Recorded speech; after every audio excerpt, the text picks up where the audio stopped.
Okay, so does anyone know this lady out here? Anyone?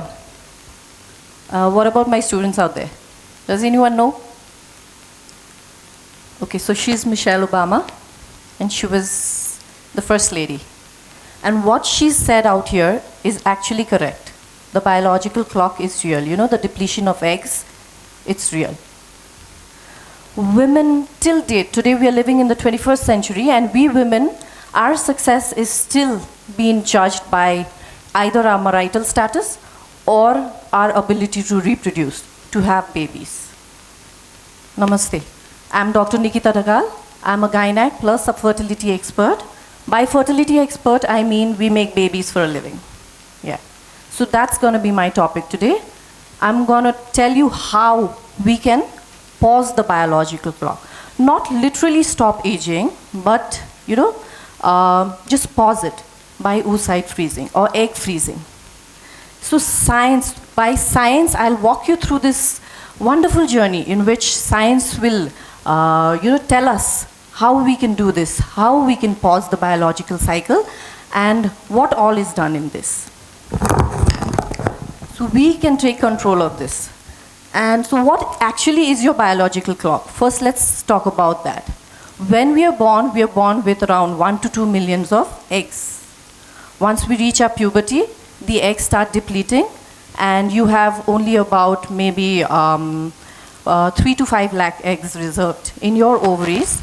Your ovaries are your reproductive organs that the females have. And once you reach 30s, your mid-30s, from 35 to 37, the count drastically again diminishes, and we have about, let's say, 25,000 to 27,000 eggs remaining in our ovaries. And once we are approaching our menopause is a period where women no longer have their periods. So that's when we have less than 1,000 eggs left. So yeah, guys, the biological clock is real. That is what Michelle Obama meant by the biological clock is real.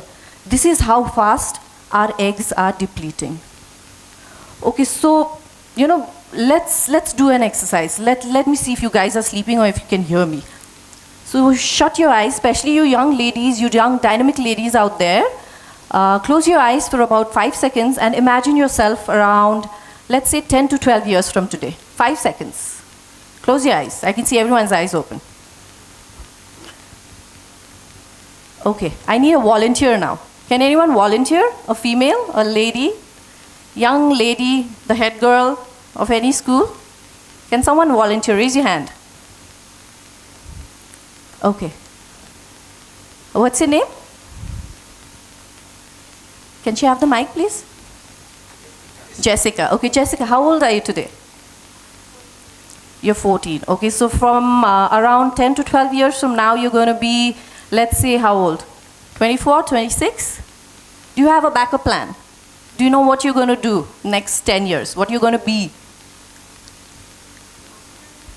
Oh, wow, that's great. So you fixed it. You know, you know what you're going to be. You're focused. You're going to work hard for it. And after that? Anything. A psychiatric doctor. Okay, you plan for your master's also. Okay. Yeah, that's not going to be enough now. You know, you still need to super specialize. Okay. So, and then? Any other plans? Marriage, babies?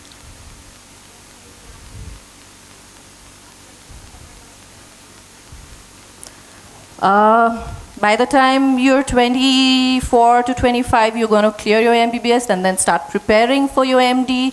After your MD, that's going to take maybe another 2-3 years, and then you'll get clear through your master's for your preparation exams, and then you will pass your master's, which you want to be a psychiatrist. So yeah, that's going to take another 3 years. So by the time you are a full-fledged psychiatrist, you will probably be in your 30s. So you want to marry before that or after that? Before that. Okay, so that's set. And babies? Before you pass your MD? Before you become a specialized psychiatrist, or after that? After. So that's going to be after your 30s. So like I said, after your 30s, the quantity and the quality of your eggs are going to start depleting. That's what most of us women face. I'm not saying you're not going to be a mother, but yeah, it's going to take longer, and maybe it's going to be more difficult than it was in your 30s, late 20s or early 20s, right? You can sit down. So she has planned everything out. She knows what she wants from life. Not all of us are there. I didn't have any other hands, risen, but she did. She's planned it. She's focused. So that's what my talk is going to be. I want you guys to listen to me, maybe for 5 to 7 minutes. You might not understand what I'm saying, but even if one of you goes back home with 1% of what I'm going to explain to you today, then my job here is done. Okay. So what actually is egg freezing? I'll walk you through this process in the shortest way that I can. Once the patient comes to us, let's not call her a patient, she's not actually a patient. She's a woman who is focused, she knows what she wants in life, like her, and she says, okay doctor, I want to freeze my eggs, I haven't reached my goals, or maybe I haven't found my partner, and so I want to freeze my eggs. Can we go through it? What do? We do a workup first. Age checkup, we do her blood works, we do multiple scans, and then once she's ready, once we planned out, and then we start the process. Trust me, it's not easy. It's not going to be easy. That's the most difficult part. We give her shots of injections for maybe 10 to 12 days, which she takes in her bellies, regular every day. In between, we do more blood workups, we do more ultrasounds, and when we decide that she's ready, then we take her to the operation theater under short general anesthesia for about 15 to 20 minutes. We'll put her to sleep and then remove her eggs, ultrasound guided. Then my job is done, okay? After I remove, that's me. After I remove her eggs, my job is done. I hand it over. In a test tube, I'll remove her eggs, and then I'll hand the test tube over to my embryologist. So the best part is done by the embryologist. The embryologist will freeze the eggs at a temperature of minus 195 degrees Celsius. So imagine how cold it is. And the process is called vitrification. Vitrification literally means fast cooling. In liquid nitrogen, you're going to put the eggs in a straw, and you're going to put it in liquid nitrogen so that the eggs immediately freeze. It itself is air, liquid nitrogen, but it turns the eggs into frozen state. So that is, what science has given us. So that's amazing. And we store this for years in this vessel that's called a cryocan. It's stored in this for whenever you want to use them. You get to decide that. You women get to decide that when you want to be a mom. The society doesn't tell you, your parents don't tell you, your teachers, your grandparents, your aunts do not decide. It's you. You want to achieve goals, you want to reach further heights, you decide to do it. You become a parent when you decide that you're ready. Okay, I'm ready, I've achieved my goal, I have studied more than enough, I want to marry now, and then I will have babies now. So that's when. It may be months, it may be years, but it can be frozen for any amount of time you want. So who freezes their eggs? Anyone who hasn't found the correct partner. You say you are already in your 20s, early 30s, whatever age, it doesn't matter. But you haven't found your correct husband. It's up to you to decide. So you can freeze the eggs. You want to achieve more in life. You haven't yet reached your goals. You can freeze your eggs. Or maybe you're ill, you're terminally ill, you've got cancer. So cancer is a big word today. There was a time when cancer was untreatable, but now we have, science has, advanced therapies like chemotherapy and radiation therapy, which basically kills all your even good cells along with the bad cells. So before that chemotherapy and radiotherapy, we will advise you to freeze your eggs or your ovarian tissue, so that later on in life, if you want to have babies, then you can. Otherwise, someone from the LGBTQ community who plans to have a family later on in life, who hasn't found his or her partner, but maybe later on they will. So they freeze their eggs. It's so, basically this is all about planning, the freezing of eggs is planning. It's not about pressure.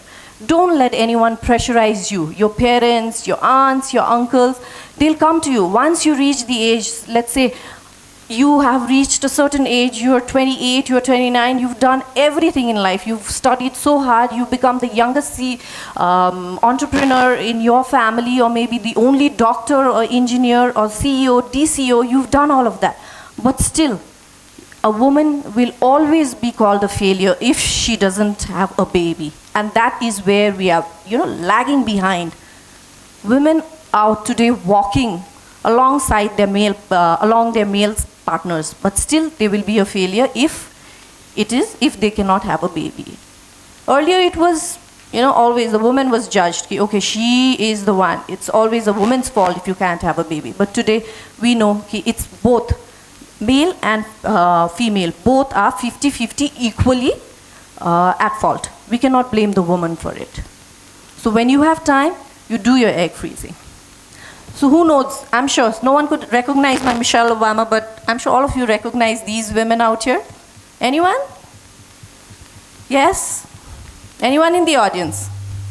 At least one person. Come on, you guys must be recognizing these women.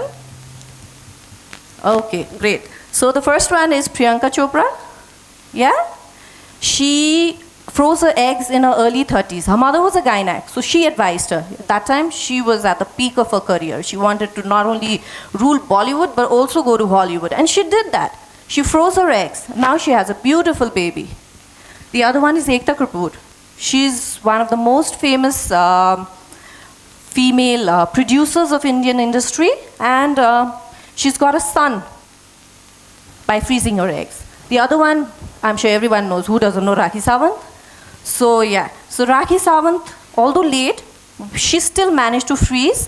At the age of 41, she froze around 5 eggs, good eggs. I think she got around 9 maybe, but the good ones were 5. So she has no plans to have baby, but she wanted a backup.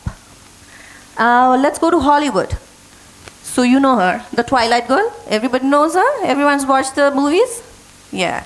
So she was one person who did freeze her eggs, but she wasn't very happy with the procedure. So trust me, it's not always rainbows and sunshine. It's a very painful process. Imagine you're getting shoved with injections. Although the needles are small, but you are getting, injected with daily doses of injections for about 10 to 12 days. Imagine that. I can't imagine one male, just one drop of blood and he's just panicking, but we females, we can bear any type of pain. So yeah, she's getting 10 days of injection. Sometimes when it's not enough, we have to give her even 2 or 3 shots a day. So yeah, it's not easy, it's not painful. And along with that, you have pain, you have bruising in your stomach or belly or wherever you're going to get yourself injected, and you also have bloating, you have nausea. So yeah, besides that, you also have mood swings, because these are all hormones that we are pushing on your body to stimulate the eggs, to make the eggs bigger so that we can take them out. Okay. And the other one was Paris Hilton. Paris Hilton is also, she was inspired by the Kardashian sisters. So she froze her eggs during the COVID times. And those are the Kardashian sisters. I'm sure all of you know them. So everyone must have watched Friends, either 1 or 2 episodes. So in our times, it was just Friends. We are the Friends ones. I don't know whether you guys watch it or not. But so what she said a few years back in a US magazine was that I would have given anything if someone had said to me, freeze your eggs. I'm quoting her. Do yourself a favor. You just don't do it. So here I am. The ship has sailed. What happened with her? She's had multiple IVF failures. She did not know about oocyte freezing or egg freezing at a very young age. And once she started trying to have a baby, then it was very difficult. It was too late for her. That's what she's trying to say out here. So guys, you guys are the Gen Z, the generation of grace. You get to decide what you want to do and when you should do it. Why is it so important for me? You must be thinking, all of you are, young girls and guys for you're 16 or 17 years old, and you must be thinking, oh, she's talking about marriage and babies with us. But no, you should start thinking now. You don't know when your 10 years, 15 years and 20 years gonna pass. It's going to pass in minutes, in seconds. So you should start thinking now. Think now, and maybe, you're not going to remember, from years from now, none of you are going to remember, maybe in what years, months, or maybe days. You're going to go back home and you won't remember half of what I said, because basically you won't understand, you can't understand what I'm saying. But even if one of you will go back home and tell your elder sister, an elderly aunt, who actually wants to focus on her career, who wants to do something in life, and she's been pressurized by her family to have babies, to do things later on in life, you can advise her, you can tell her, do this. Science has reached here. You can freeze your eggs. You can choose between baby and a career now. You don't have to let the society to choose for you. You don't have to let your parents, your teachers, your grandparents choose for you. It's in your hands. You should choose for it. So if we have that, then we can do it. I want you to understand that much. And if even one of you, takes away at least 1% of what I said today, then I think my job is done today. Thank you very much.